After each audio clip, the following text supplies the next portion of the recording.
সবাই খুব মনোযোগ সহকারে যদি আলোচনাটা শুনেন, আশা করি অনেক কাজ হবে এবং অনেক ঝগড়া নিরসন হয়ে যাবে। সেটা হলো, আমরা যারা নামাজ পড়ি, কেন এমনি নামাজ পড়ি? আমরা যারা নামাজ পড়ি, আমাদের নামাজ, এই নামাজ আপনি গত 20 বছর এইভাবে পড়ছেন, হঠাৎ নতুন একজন এসে আপনাকে বললো না এইভাবে না, এইভাবে পড়ো। এখন আপনি যদি গত 20 বছর সঠিক পড়ে থাকেন, তাহলে নতুন দাওয়াত কেন নিবেন? নতুন যে দাওয়াতটা মনে করেন এটাও সঠিক, নতুন দাওয়াতটা যে ভুল তা বলছি না, নতুনটাও সঠিক। কিন্তু আপনি পুরাতন যে আমলটা করতেন, এটা যদি সুন্নাহ সম্মত হয়ে থাকে, তাহলে এটা কেন ছাড়বেন? কথা বুঝে আসছে? আশা করি ওলামা, তোলাবা, সোলাহা, আওয়াম, সর্বসাধারণ সকলের জন্য এবং আমার নিজের জন্য খুব কাজ হবে। কথাগুলা মন দিয়ে শুনবো আমরা।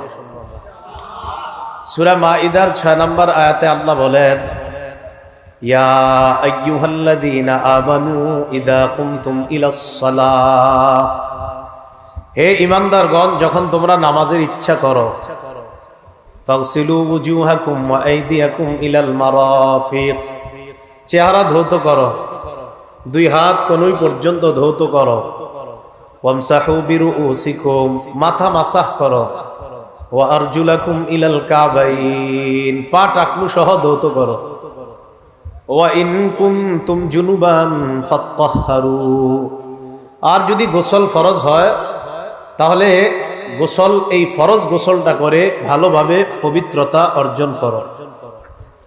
তাহলে নামাজ পড়ার ইচ্ছা যখন করব আমরা, নামাজের আগে পবিত্রতা অর্জন করা, এটা হলো জরুরি বিষয়। নামাজের আগে, 5 ওয়াক্ত নামাজের আগে আমাদের ওযু করতে হয়, আবার ফরজ গোসল হলে গোসল করতে হয়। তো এটা সবসময় প্রয়োজন হয় না, কি ওযুটা সবসময় প্রয়োজন হয়। তিরমিজি শরীফের 1 নম্বর হাদিসের বর্ণনা, ক্বালা রাসূলুল্লাহ সাল্লাল্লাহু আলাইহি ওয়াসাল্লাম, লা তুকবালু সালাতুন বিগাইরি তুহুর, রাসূল আকরাম সাল্লাল্লাহু আলাইহি ওয়াসাল্লাম ইরশাদ করেন, পবিত্রতা অর্জন ছাড়া নামাজ কবুল করা হয় না।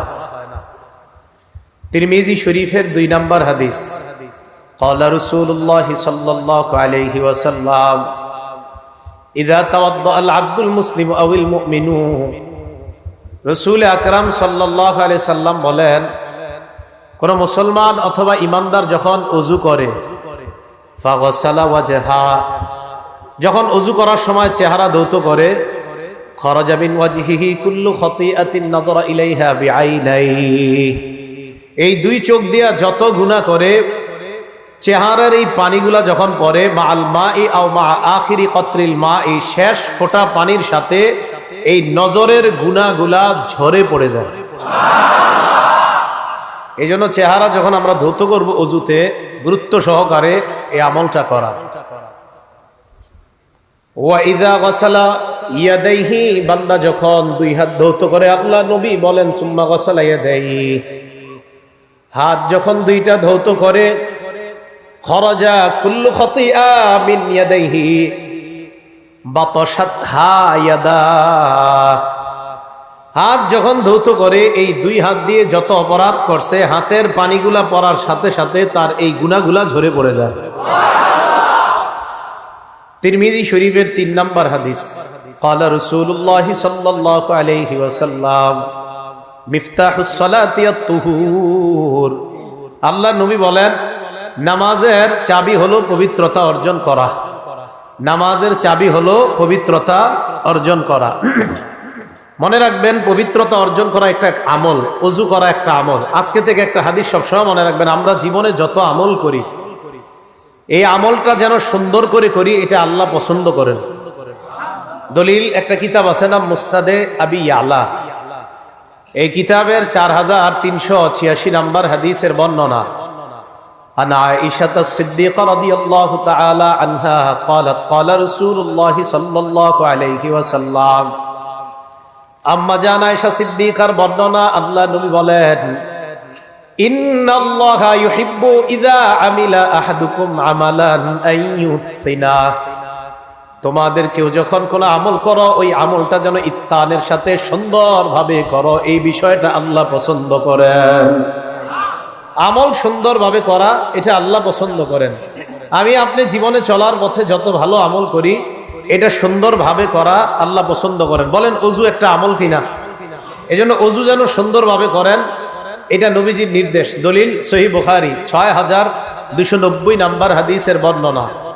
ক্বালা রাসূলুল্লাহি সাল্লাল্লাহু আলাইহি ওয়াসাল্লাম, আল্লাহ নবী বলেন, ইযা কুমতা ইলাস সালাহ, যখন তুমি নামাজের ইচ্ছা পোষণ করবা, ফাসবিগিল ওযুআ, তখন পরিপূর্ণ রূপে সুন্দরভাবে ওযু করবা।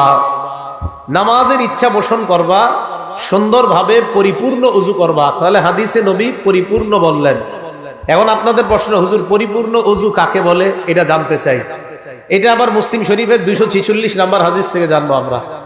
সহিহ মুসলিম হাদিস নাম্বার 246, মাদ্রাসার পাঠ্যপুস্তক অনুযায়ী মোট হাদিস সংখ্যা হবে 3033টা।